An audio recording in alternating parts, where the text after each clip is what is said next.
Bienvenidos a un nuevo capítulo del programa Más Conocimiento de Campus TV de nuestra universidad. La inocuidad alimentaria está siendo un reto muy relevante en la industria de los alimentos y las bebidas actualmente en nuestro país. En este contexto, la nanotecnología está siendo utilizada para retirar ciertos residuos en estas matrices. Para conocer algo más sobre esta materia, conversaremos con la profesora Verónica Carrasco Sánchez de la Facultad de Ciencias de la Salud de nuestra universidad. Acompáñenos en Más Conocimiento.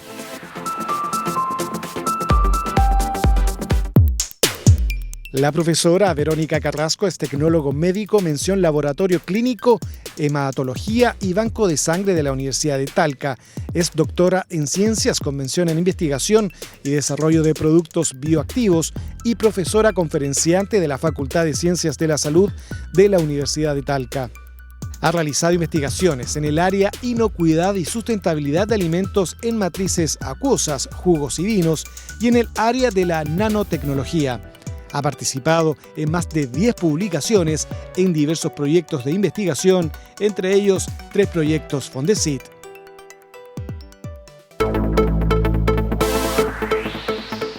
Conversaremos con la profesora Verónica Carrasco Sánchez de la Facultad de Ciencias de la Salud de nuestra universidad. Profesora Carrasco, usted ha estado estudiando sobre las nanopartículas, la nanotecnología. Así es. ¿Qué se entiende por nanotecnología? Bueno, en palabras simples, la nanotecnología es una tecnología, ¿ya?, que estudia los materiales a nivel nanoscópico, ¿ya? O sea, estamos hablando de tamaños que van entre 1 a 100 nanómetros. Nosotros no lo podemos ver a simple vista. Eso, ¿ya?, es, para que nos vaya entendiendo la gente, ¿eso es mucho menos que 1 milímetro? Es 1000 millonésima parte de 1 metro, es mucho menos que 1 milímetro. De hecho, ejemplo, nuestro cabello, digamos, un pelo tiene un diámetro de 50.000 nanómetros. 50.000, y nosotros trabajamos en la escala de los 100 nanómetros. O sea, para que se pueda entender, trabajamos a escalas de átomos y de moléculas. Si uno quisiera verlo, ¿eso te lo puede ver con un microscopio cualquiera o tiene que ser un microscopio de tipo electrónico? No. Definitivamente tiene que ser un microscopio de tipo electrónico con la capacidad suficiente, ¿cierto?, para poder ver el tamaño en realidad, ¿ya?, porque son ínfimas. No podemos utilizar cualquier microscopio. Ya. ¿Y para qué sirve el estudiar, el meterse en el ámbito de la nanotecnología? Bueno, la verdad es que este último tiempo y estos últimos años ha sido el énfasis de la nanotecnología, porque al nosotros trabajar en esas dimensiones tan pequeñas, podemos manipular muchas propiedades mecánicas y físicas, ¿ya? Y, por ejemplo, tiene aplicaciones en el área médica en cuanto a que podemos realizar sistemas de liberación de fármacos que son dirigidos, ¿ya? Por lo tanto, ejemplo, uno se toma, un antibiótico y pudiese llegar a muchas partes del cuerpo, no solamente a la célula que quiere matar o a la bacteria en el lugar que quiere matar, ¿cierto?, y puede llegar a muchas más otras partes y matar bacterias que son buenas para nosotros.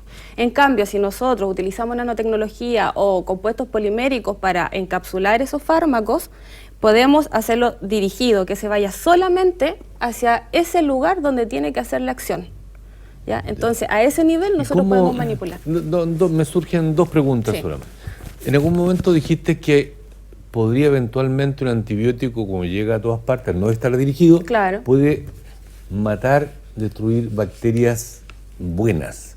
Claro. ¿Ya? O sea, ¿tenemos bacterias buenas? Exacto. O sea, ejemplo. ¿Y dónde, por ejemplo? En la microbiota intestinal, ¿cierto? Nosotros poseemos distintos microorganismos que nos ayudan a metabolizar ciertos alimentos que por sí no se pudiesen, por ejemplo, absorber, ¿ya? Ejemplo, bacterias ácido lácticas o los denominados probióticos. ¿Para qué nosotros tomamos probióticos? Para fortalecer sistemas inmunes o para también mejorar, ¿cierto?, nuestro sistema digestivo. Esos son ejemplos de bacterias. ¿En la boca también hay bacterias?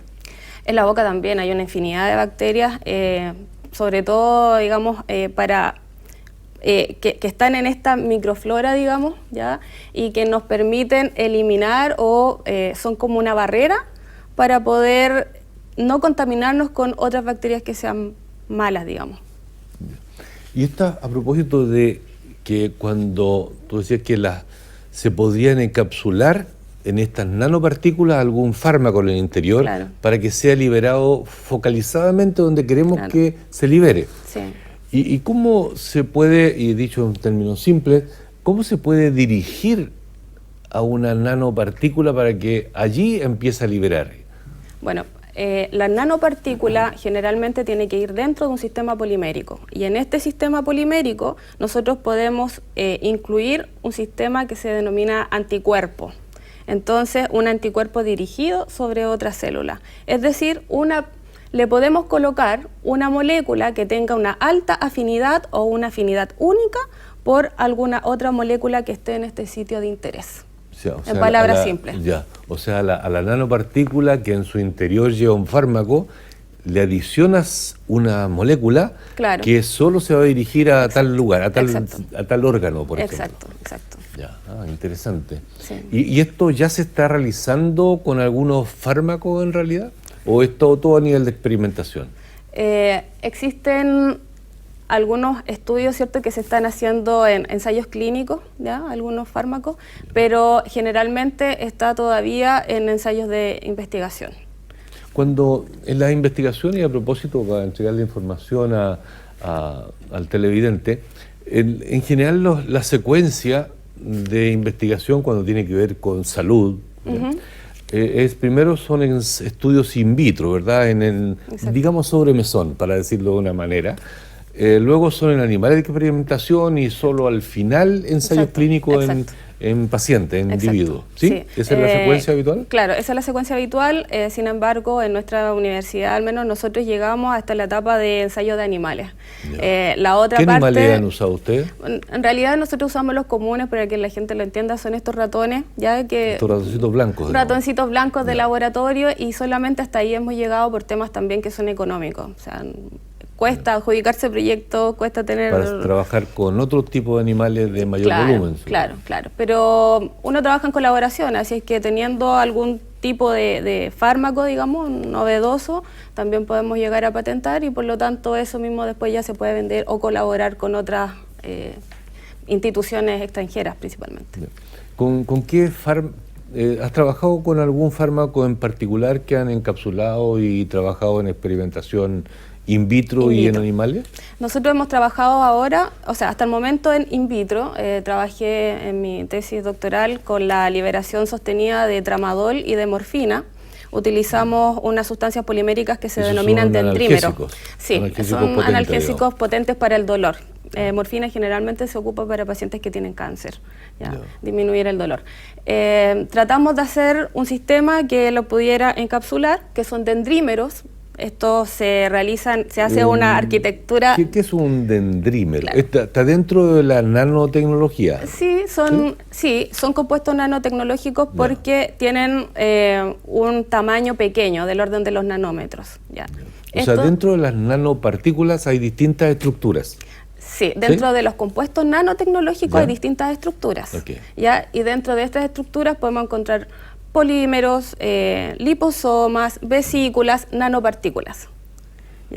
Y dentro de estos 4 hemos trabajado con 2, que son las nanopartículas de plata, que son antimicrobianos, o sea, son más pequeños, son más simples. Son más simples, sí.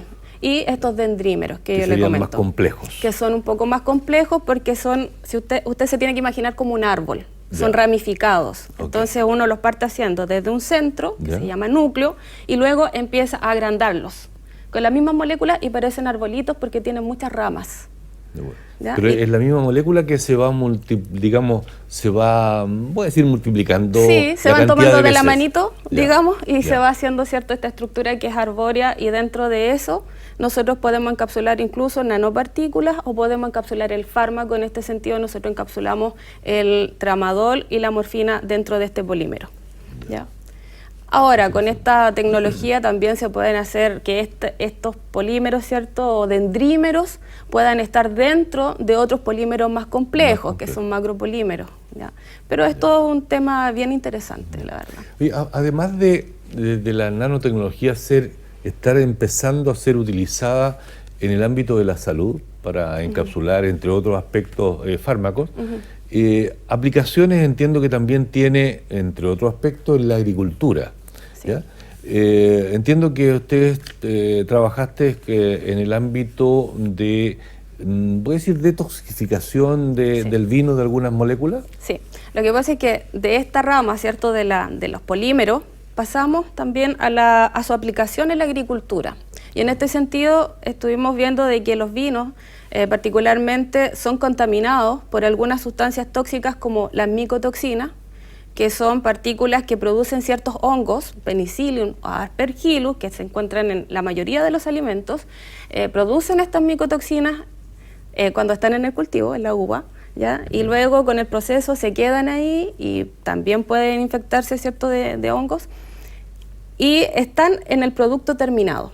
Por lo tanto, nosotros hicimos ese análisis, revisamos si es que eventualmente había o no había micotoxina en los vinos, sí encontramos micotoxina en vinos chilenos, y luego buscando una solución, entonces tomamos la nanotecnología o los polímeros, digamos, para ver cómo podemos capturar, como tienen esta afinidad por esta sustancia, entonces remover estas micotoxinas del vino.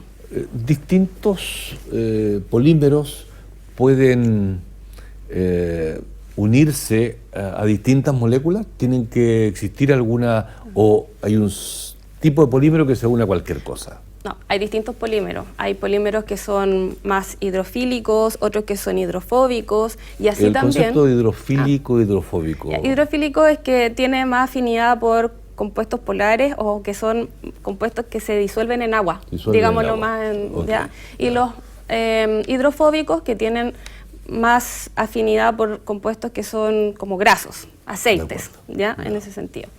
Entonces, las micotoxinas, hay alrededor de 400 micotoxinas diferentes y todas tienen estructuras diferentes, estructuras químicas. Hay micotoxinas que son polares, que más afinidas por agua, y otras que son apolares. Por lo tanto, para cada micotoxina es un polímero diferente. Doctora Carrasco Sánchez, vamos a hacer una breve pausa y luego seguimos hablando de las micotoxinas. ¿Le parece? Ok, me parece. Ustedes espérennos, por favor.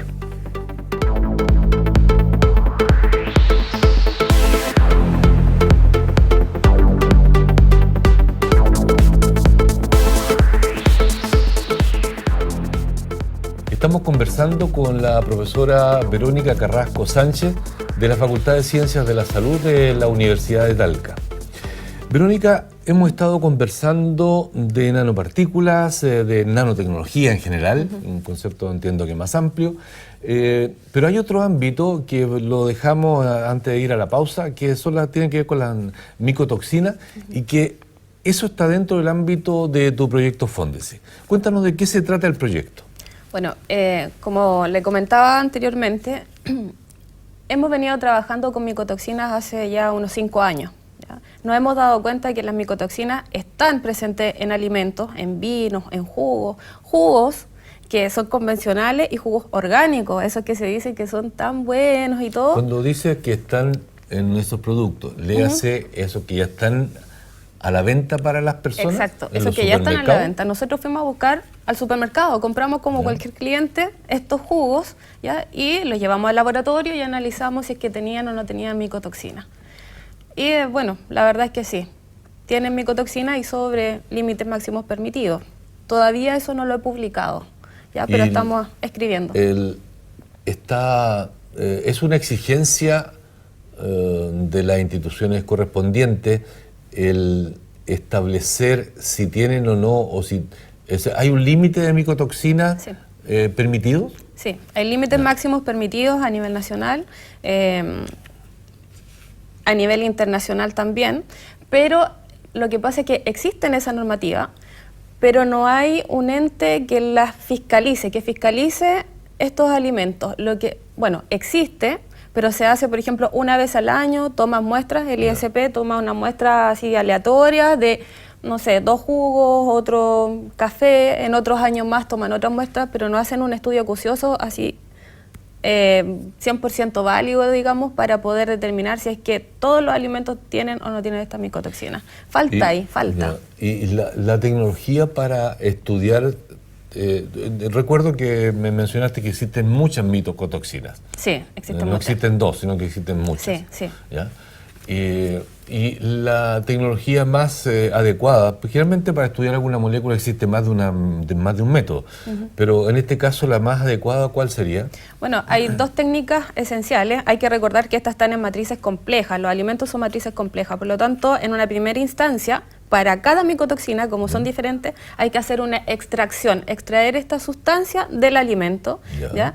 Y luego de hacer esta extracción, entonces nosotros hacemos un proceso de purificación y posteriormente nos vamos a la maquinaria en donde nosotros la detectamos y la cuantificamos. Y estas son máquinas como HPLC, que son cromatografía líquida de alta afinidad. ¿Qué significa? Esta es una sigla compleja, claro, y el nombre en extenso más complejo aún para los que no tienen una base química, básicamente. Pero en términos lo más simple posible, ¿cómo a través de este HPLC puedes detectar una molécula u otra? Bueno, básicamente este sistema tiene una columna, ¿ya?, en donde las micotoxinas pasan a través de esta columna y se van separando. Por ejemplo, puede ser por tamaño, puede ser por tamaño o por afinidad de cargas también. Hay distintas formas de separarla. Hay distintas formas de separar, entonces estas se van separando y van llegando, ¿cierto?, una primero y la otra después y otra después, entonces voy analizando según los tiempos en que me aparece esta micotoxina. ¿Ya? Necesito también unos estándar para poder comparar. Pero otra técnica que es mucho más sofisticada y mucho mejor tiene que ver con espectrometría de masas. ¿Ya? Este analiza las moléculas por su masa y por su carga.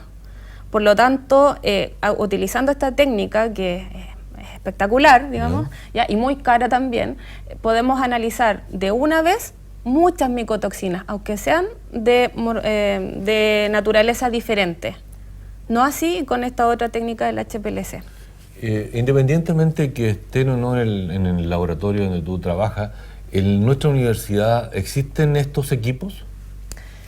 Hay algunos equipos de espectrometría de masa, sin embargo no es el adecuado para poder medir estas micotoxinas, ¿ya? Así es que la universidad tenemos colaboración con otras universidades. En el laboratorio tenemos una colaboración con una universidad en Estados Unidos, en donde hemos ido a hacer estos análisis allá, ya con espectrometría de masa. Sí tenemos HPLC, acá en varios laboratorios de la universidad existe la metodología de HPLC. ¿Y por qué tienen importancia estas micotoxinas que dices tú que pueden estar en los alimentos, en los jugos, en los vinos, en los supermercados? ¿Qué complicación podrían? ¿Tienen mal olor o causan alguna enfermedad, eventualmente alguna enfermedad en las personas? A ver, nosotros no las podemos percibir porque son tan pequeñas que no las podemos oler, tampoco las podemos ver porque son muy pequeñas. Pero a propósito de todo eso de muy pequeñas y que no las podemos percibir, desde el punto de vista de tipos de moléculas, están las proteínas, los carbohidratos, los lípidos, los ácidos nucleicos. ¿Son algunos de esos tres? No, ninguno de esos tres. Nada. Estas no son macromoléculas. No son macromoléculas, son moléculas carbonadas que son muy pequeñas, muy pequeñas. Entonces no pertenecen a ese tipo de macromoléculas, ¿ya? Son moléculas. Y así, de esta manera, nosotros podemos ir consumiendo, y si bien no es difícil que encontremos una alta dosis, ¿cierto?, que nos cause una intoxicación aguda, o sea, que nos podamos morir al tiro, no. Pero lo que sí es que estas se van acumulando en nuestro organismo, entonces, aunque nosotros consumamos poquitito, esto se va acumulando, y ¿cuál es el efecto? Es que estas producen ciertas mutaciones en algunas proteínas, lo que puede derivar también, ¿cierto?, en la aparición de cáncer. Y está íntimamente relacionado la producción de cáncer de vesícula biliar con el consumo de aflatoxina B1, que es un tipo de micotoxina. Con una toxina en particular. Claro, y así también se ha visto que otras micotoxinas también tienen propiedades carcinogénicas, nefrotóxicas y también debilitan el sistema inmunitario. Entonces es muy importante porque tal vez ahora a corto plazo no producen enfermedad, pero a largo plazo sí se asocia con la producción de cáncer. Y en tu proyecto Fondis tú estabas buscando esta toxina que es la más reconocida desde el punto de vista patogénico, potencialmente, digámoslo, patogénico en el tiempo, ¿estás buscándola en alimentos de supermercados de la región o en términos generales estás buscando micotoxinas? En términos generales, nos enfocamos en dos matrices que son el vino y el jugo. ¿Ya? Buscamos para el jugo la patulina. Patulina se da por un hongo, ¿cierto?, que coloniza manzanas. Por lo tanto, si nosotros vemos alguna manzana que tiene que está podrida o que tiene un hongo, probablemente eso está contaminado también con micotoxina. Así que la desechamos, ¿ya? Pero generalmente son ese tipo de frutas las que se ocupan para hacer algunos jugos. O usted saca la parte mala, pero aún así, aunque usted no lo vea, va a quedar un resto de manzana que sí va a tener la sustancia tóxica. Igual. ¿Y sabes que eso tiene relación con algo que viví hace no más allá de 2 semanas? Estuve en un manzanal, ¿se dice? Sí. ¿Sí? Y de hecho tomé una manzana de allí y me la comí y había mucha manzana en el suelo. Y no voy a decir el lugar, por cierto, pero me dijo que esa manzana que estaba en el suelo se procesaba y iba a los jugos. Exacto. ¿Y qué es lo que pasa? Estos jugos que los procesan y todos tienen estas micotoxinas y la verdad es que no se exportan, pero en Estados Unidos y la Unión Europea tienen una barrera que es muy fuerte y allá sí le hacen los análisis. ¿Ya? Por lo tanto, cualquier que se pase de alteración dosis, del límite máximo permitido, entonces esas las devuelven. Y lamentablemente somos nosotros, los sudamericanos, los que nos terminamos consumiendo estos jugos con patulina. Ahora, en el otro lado está el vino, y el vino se acostumbra, digamos, tiene esta toxina que es la ocratoxina A, ¿ya? Entonces esa es la que está permitida, o sea, está normada por la Unión Europea y Estados Unidos, ¿ya? Para que tenga muy bajas concentraciones de ocratoxina. Es ahí donde nosotros estamos trabajando, buscando bacterias que son acidolácticas, que son capaces de degradar estas micotoxinas. Y estas bacterias acidolácticas son inocuas para nosotros, para el ser humano, ¿ya? Son seguras. ¿Y de qué manera nosotros podemos colocar estas bacterias para que degraden esta micotoxina en el vino? Es encapsulándola en soportes poliméricos. Entonces, de eso se trata el proyecto. Es buscar soportes poliméricos para encapsular bacterias y luego hacer unas perlas, digamos, y poder colocarlas dentro del vino, ¿ya? Que atrapen, que absorban o que degraden esta micotoxina. Nosotros después sacamos estas perlas junto con las bacterias, ¿cierto? Y entonces el vino queda sin la micotoxina. Y liberan al vino de la micotoxina. Exacto. Y la idea es que estas perlas entonces no tengan una reacción negativa en el vino, ¿ya? Claro. Que no vayan a alterar sus propiedades organolépticas. Claro. Entonces en eso estamos estudiando la mejor alternativa para remover estas micotoxinas. Algo que no mencionamos, pero que pasa a ser, creo que importante que lo hagamos, aunque sea en este momento, es estas micotoxinas que en algún momento me mencionaste que eran producidas por los hongos. Por hongos, ¿ya? Sí. Por hongos de distinto tipo. ¿Y cómo el hongo produce estas micotoxinas? Sin entrar en los detalles bioquímicos, pero claro, me imagino que hay reacciones en el hongo. ¿Qué ocurre? Claro, ¿cómo sale eso? Es un campo bastante llamativo, pero también algo desconocido. Se cree que el hongo, bajo ciertas condiciones de estrés, empieza a secretar estas micotoxinas. Eso es lo que la mayor parte del mundo científico considera, ¿ya? O cree que es así. Pero faltan más estudios, falta más análisis para determinar exactamente por qué secreta el hongo estas micotoxinas. Las investigaciones en general son, particularmente en disciplinas como la biología, la química en general, son importantes las colaboraciones nacionales e internacionales. Sí. En el caso de usted en tu laboratorio, ¿tienen colaboraciones con otros grupos? Sí, la verdad es que en microbiología, donde yo trabajo, Facultad de Ciencias de la Salud, nosotros tenemos colaboración con la Facultad de Ciencias Agrarias. De todas maneras, tenemos colaboradores, ¿cierto?, que trabajan en el vino, porque cada uno tiene su expertise, ¿cierto? Además, tenemos colaboración internacional con una universidad en México, con una universidad en Estados Unidos también.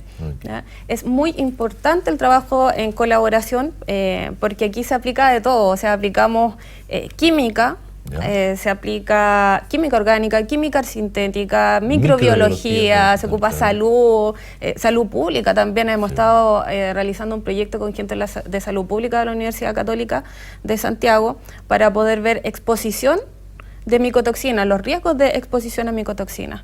Entonces es un trabajo en colaboración. Bien, estamos llegando hacia el final del programa, doctora Carrasco, y queremos, en nombre de la producción del canal, agradecerle el hecho que haya aceptado esta invitación. No, muchas gracias a ustedes por la invitación, ha sido bastante agradable y me parece que esta instancia es muy buena para que la gente pueda conocer realmente lo que nosotros hacemos en la universidad. Bien.